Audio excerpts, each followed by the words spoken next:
Recently, US builders are really going all out. They're offering interest rate discounts, upgrade packages, and some people even say they've seen cash giveaways in their local areas.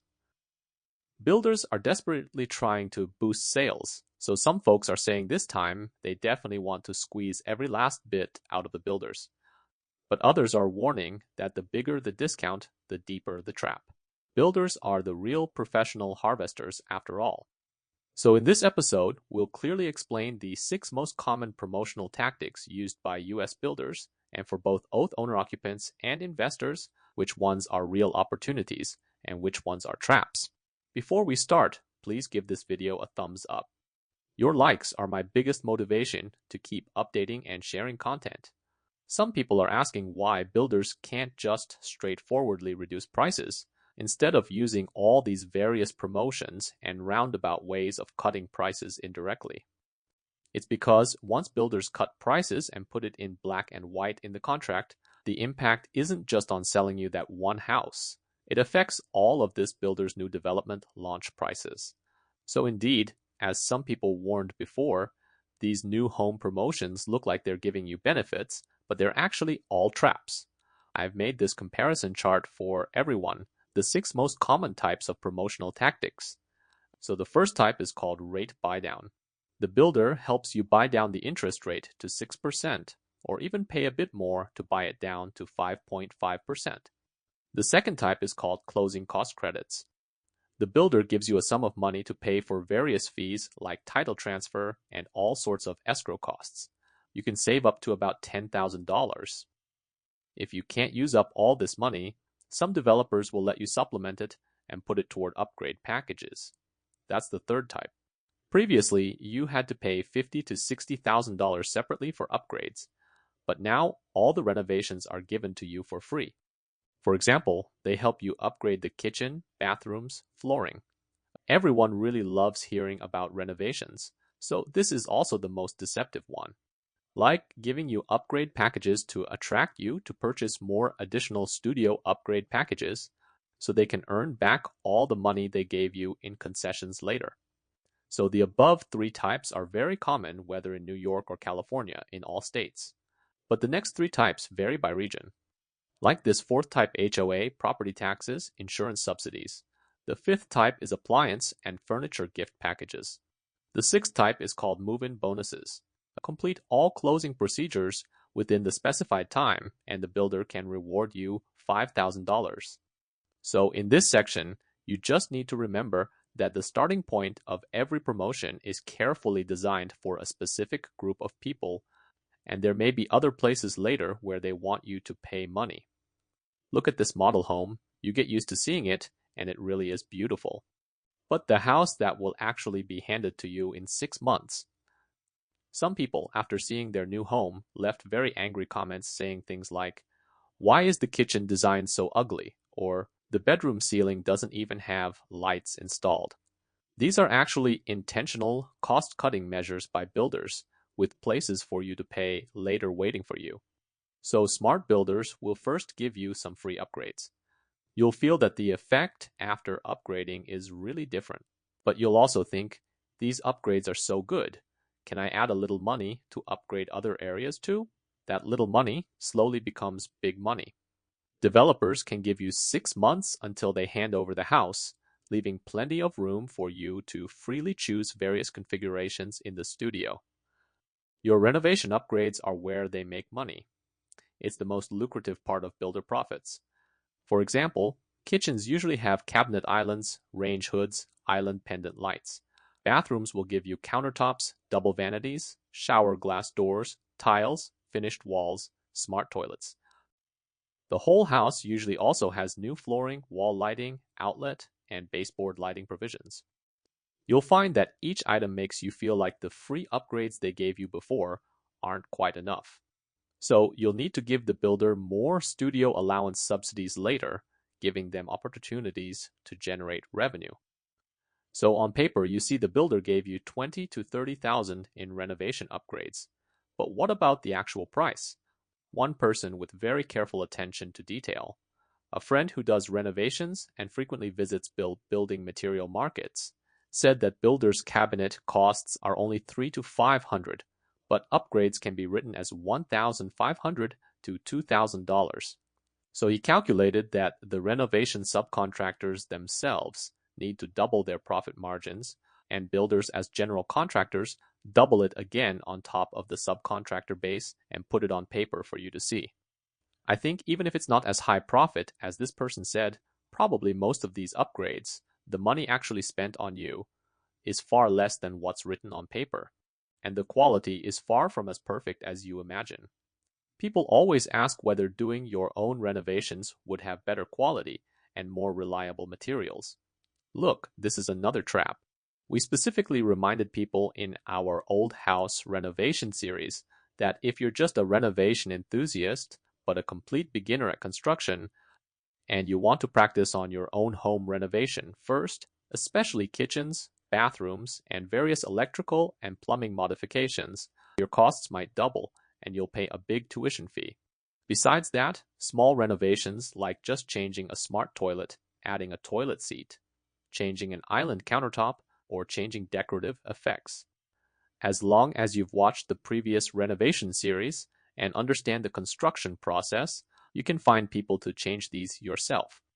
So the key isn't whether you choose the renovation upgrades that tempt you, but whether you've chosen the right renovation upgrades for yourself. Top-tier builders like Toll Brothers, they say their renovation upgrades can cost $200,000. If you really feel that the free upgrades the builder gave you still don't look right to you, and it's not enough, and you want to continue upgrading, then we can take a good look at this renovation upgrade comparison chart to be careful not to step into traps. I've listed common upgrades for your reference and comparison to make some personalized decisions.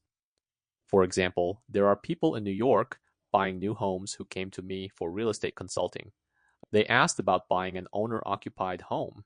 For kitchen cabinets like these back cabinets, many of them don't go all the way to the ceiling. They leave you a gap of space above. So you'd say the builder doesn't have the materials to go to the ceiling, but their upgrade packages have better materials to go to the ceiling.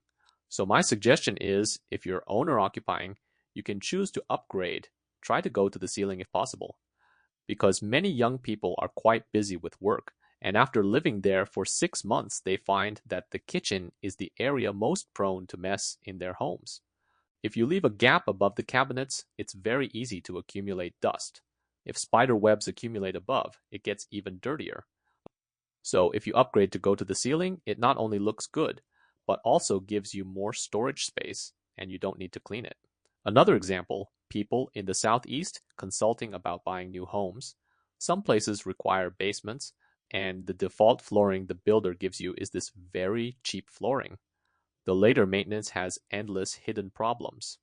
For example, if the basement leaks anywhere, all the carpeting in the whole house might have to be scrapped. So I suggest you upgrade the flooring to be waterproof and durable so you can maintain less and use it with peace of mind later. Another example, people in the California Bay Area consulting about real estate. A young couple preparing to bring parents to California, currently for visiting and later for long-term elderly care. The house they bought has a flex room. Some developers also call it a bonus room. They don't seal the walls for you. There's just a space next to an entrance. Why don't they seal the walls? Because they want to charge you money. With parents coming to California for elderly care, I suggest they renovate this into a full bathroom suite. If parents come and have mobility issues, living on the first floor is very convenient. So for owner-occupied homes, if you're going to renovate sooner or later anyway, do it now. For additions like this, if you want to tear down walls, add walls, modify plumbing and electrical, that takes about 1 to 2 months. You'll be sleeping on a construction site every day. If you don't want to suffer through that, then in these upgrade options, prioritize upgrading this part. What you'll have to do eventually, upgrade it now once and for all. But next, note that the calculations for investment property upgrades versus owner-occupied upgrades are different. Because for investment properties, if you can't even calculate cash flow clearly, you'll lose big. Someone left a comment asking whether for investment properties, should you just leave the backyard as dirt and be done with it. Otherwise, calculating the backyard costs, you'd throw at least $20,000 to $30,000 into it. Isn't buying investment properties a bit of a loss? Actually, most builders don't do backyards for you. If you want to upgrade, some don't give you this option. You can think from the tenant's perspective. If you're a renter and see a home where the backyard turns to mud when it rains, and if you have a dog that pees in the backyard and makes mud every day, would you still be willing to rent this house? Nobody would rent your house, so wouldn't your investment calculations be a bit too confused? So for things like backyards, even if the builder doesn't give you upgrade options, I think you should take initiative to upgrade yourself. It's just that you don't need to be as particular as owner-occupied homes, making elaborate courtyards and little decorative features so exquisitely. For example, some backyard upgrades say they'll upgrade irrigation for you. You can choose not to do it.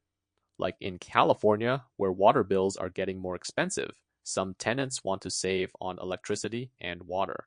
So if you don't do backyard irrigation and do other upgrades like hardscaping instead, that saves money too. Some tenants don't like mowing grass themselves, so don't plant real grass, plant artificial grass. Otherwise, if they don't mow, the HOA will fine you. For builders who don't do backyards, you can find landscaping crews to come give you quotes. If everyone compares quotes and thinks it's reasonable, then hire them for hardscaping and artificial grass. Another thing is investment property bathroom issues. You can understand it this way. In my member program, I talked about an investment property renovation concept. I used completely prefabricated bathrooms, factory prefabricated units that fit into your house. They're completely waterproof, so you save on doing separate tiling and manual waterproofing. So for investment properties, you don't need to upgrade to change bathroom stone materials, do full glass partition walls, or upgrade vanity countertops to stone slabs. Investment properties prioritize function. Bathroom floor waterproofing you definitely need to upgrade. Some bedrooms, this is really quite awful. Don't install ceiling lights. So you upgrade yourself to install ceiling lights. Actually, these aren't about whether your renovation is beautiful or not, but about tenants seeing the functionality of your house, whether it's convenient, and whether they're willing to rent. If it's the master bathroom, for example, some really awful vanities only give you one sink in the master bathroom. At least there are two main residents, regardless of gender, at least two main people. So you definitely need to upgrade to two sinks. Otherwise, expecting people to share one sink in the morning, are you waiting for them to get divorced? If the builder doesn't give you this upgrade, you need to find a way to upgrade it yourself. Otherwise, it won't rent out. Whether you're owner-occupying or investing, everyone is welcome to leave comments sharing the local builder upgrade promotions you've seen. So next, we'll talk about how, during this high interest rate period, these builders' new home rate buy-down promotions, this trap far exceeds many people's expectations. It's precisely because interest rates are too high now. We said before that Fannie Mae's prediction of 5% doesn't sound very reliable. Friends buying new homes with loans are very easily attracted by rate buy-downs. You pay a sum of money first, then they guarantee to buy your rate down from 7% to 6%, even down to 5.5%. So some people are particularly worried that if they've already locked in this rate now, they won't be able to do flexible refinancing later. Actually, if you refinance, the money you paid for the rate buy-down before can't be recovered either, because refinancing requires paying another sum of money. It's not that you can't refinance, but you'll lose even more. So this involves the essence of builder rate promotions. What exactly is it? Rate buy-down is having you pay a lump sum in advance. This money is used to buy your rate down. So on the surface, you're saving interest, but actually you're prepaying this money to the bank. Can you understand this? So buy-down means you're buying it with money, not getting it for free. But this money could have been used for the renovation upgrades we just talked about and other promotional programs you could choose from. But you're locked into this interest rate and can't easily refinance. As I said before, if you want to refinance, that's another sum of money thrown out. So before doing this buy down, you need to clarify one thing. you need to evaluate the risk between wanting rate buy-downs and wanting to refinance in the future. Looking at monthly payment amounts, initially they're relatively low, but your total cost later might be relatively high. But if you decide not to buy down from the beginning, your monthly payments might be slightly more expensive, but long-term it might be more flexible. And when there are better rates, you can refinance anytime. You're a free person. So these two situations, if your current loan amount is very high and you feel you can't bear it, but you plan to owner-occupy long-term and won't consider refinancing in the short term, you need to be sure you accept it. You accept paying more money and it doesn't matter. Right now, buying a house is most important for the family. I need to secure this house first. But if you think future rates might be lower, or you might move later, have better opportunities, maybe go work somewhere else, then don't be forced to lock into this house's interest rate. You want to give yourself more financial maneuvering opportunities. Actually, you should know that most builders really like doing this financial business, doing this rate buy-down business, because they can work with many partner lending institutions to create an even bigger trap. They themselves are the real beneficiaries of this lending business. That's why they push it. It's still the same thing. All their promotions have places to harvest profits later. So now that we understand these various initial promotional methods builders use to guide potentially more revenue opportunities later renovations, you can upgrade more. Prepaid interest payments, you put money in first. This is a very common commercial promotional tactic. So if you still want to buy a new home in the second half of this year, because housing prices don't look that strong right now, and it's an opportunity to buy, when is the best time to make a move in the second half? Recently, there are many new comments asking how to find the optimal entry timing, whether to make a move in August, September, or wait even later until builders really can't hold on anymore before making a move. You can tell these are comments from new people. What month is the optimal timing to buy at the bottom? Look, here we go again. Whenever new people ask these kinds of questions, we have to explain again. Regular followers all know what my basic principle is. There is absolutely no bottom buying in real estate. Real estate isn't stocks. There are no K-line charts, no so-called seeing the bottom of K-lines to buy the bottom. The product structure of real estate doesn't have so-called optimal bottom buying timing. Even during off-seasons in Texas, California, the Northeast, or Midwest, when buyers' willingness to look at houses gradually decreases. Because in the second half, there's no urgency for children's school enrollment, and nobody is frantically moving right before Christmas in winter. There are very few such cases. So at this time, if inventory is rising, you'll find builders hoping to clear inventory as much as possible. Otherwise, at year-end, when they're preparing next quarter's financial reports, stock market pressure is very high. But the problem is the houses you buy are not standardized products. All the houses you see that are particularly good, high value, with great appreciation potential, you think you'll just wait for that house to hit bottom directly. Wow, how smart am I? How did I manage to buy at its bottom? Rest assured, you're dreaming. Everyone is waiting for that optimal location, best school district, most potential property. Why would it be available so low just for you to buy at the bottom? Why would that happen? Have you thought about this question? So these quality properties won't wait for you. Let me repeat, quality properties won't wait for you. There's simply no such thing as quality properties having optimal bottom buying moments. You might buy the bottom of a crappy house. That's more likely. So if you see houses you really like with very high property quality, you don't need to wait long. Someone else will snatch it up early. They're not buying the bottom of the price. They see that the market has made room for them to get this quality property. So in a city, different neighborhoods, or different streets in a neighborhood, even the head and tail of the same street. I often give this example. Your property types all have very large price differences in the market. So again, for new friends who want to buy the bottom, emphasizing a real estate common sense. Don't squat there waiting to buy the bottom. That's waiting for lightning to strike. You need to see good properties you like, pick them, negotiate, and compete. This is the so-called opportunity that real estate sales off-season and market off-season gives you room to get relatively good quality properties. It's not that builders, rest assured they're all shrewd. Those good property types, good views, they won't easily put these new homes on sale and actively offer you discounts. So none of the 6 major promotions we mentioned above will be given for good properties. Why would they give them to you? Because they're not selling well. So promotions and discounts are all builders hoping to move quickly while still burying some arbitrage opportunities, setting up various sales scripts and marketing tactics. You must recognize clearly that so-called promotions are to attract you to come. What you need to do for owner-occupied homes? What do you need most?